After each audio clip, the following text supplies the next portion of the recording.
istorya ng ating kasaysayan at panitikan na dati lamang pinapakalap sa pamamagitan ng pagsasalita. Kaya halika na at sabay-sabay nating tuklasin.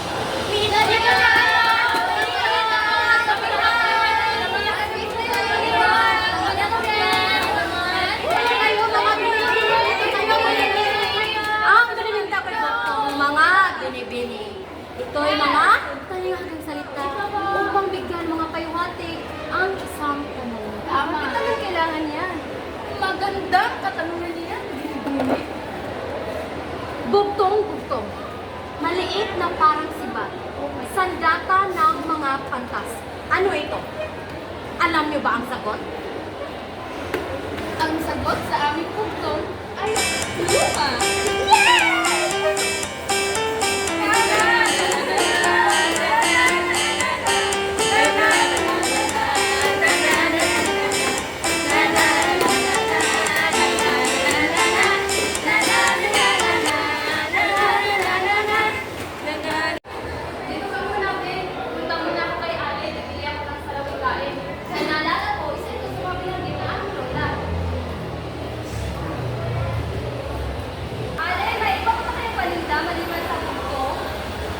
Ayaw mo ng bukto, itong salawatian, bagay sa iyo. Ito ay binubuo ng kasabihan na mapupulutan ng aral at ang layunin nito ay magbigay patnubay sa ating pang-araw-araw na pamumuhay. Tandaan, tumutulong ang Diyos sa pagtulong sa kanyang sarili.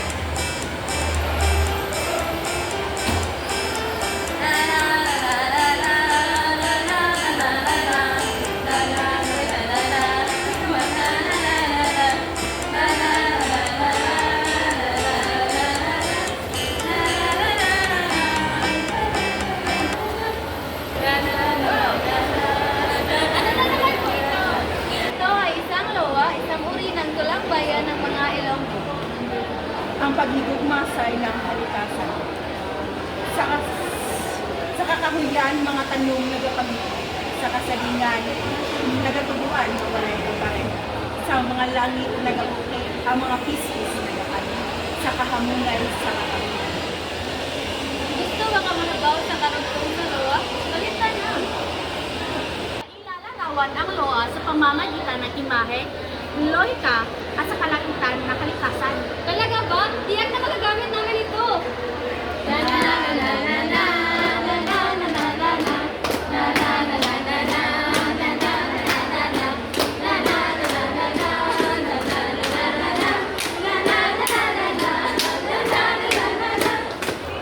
May mga ngigamit tayo mga binibini.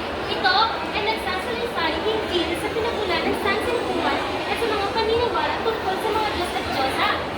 Kaya ano kung hinintay mo? Dito nila to. Ito. Ito. Ari mo. Huwag kayo maniwala dyan. Ito. Alam niyo kung ano to? Alam niyo ba kung ano to? Ito ang alamat. Gusto niya ng alamat? Gusto niyo bang malaman kung ano ang alamat? Ang alamat mga binibini ay ang mga pinagmula ng mga bagay-bagay sa mundong ito. Kaya anong paborito mong prutas? Mangga. Ikaw, ano paborito mong prutas, ma'am? Apple. Meron akong mangga, mo. Bili na! Ay, bili!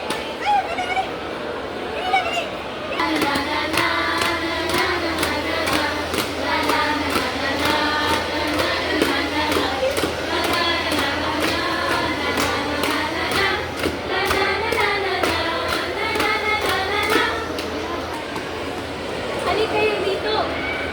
Halika! Nais niyo bang umasa ng mga tulaan tungkol sa kabayanihan?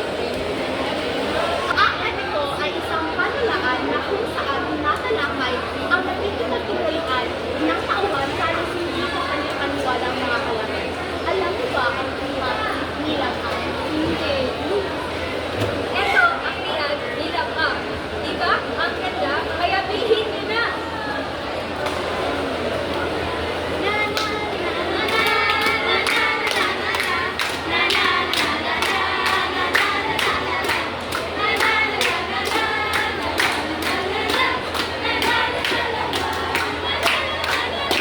Ang oral law ay sumasalamin sa ating tingin at tandaan, ligtas ang may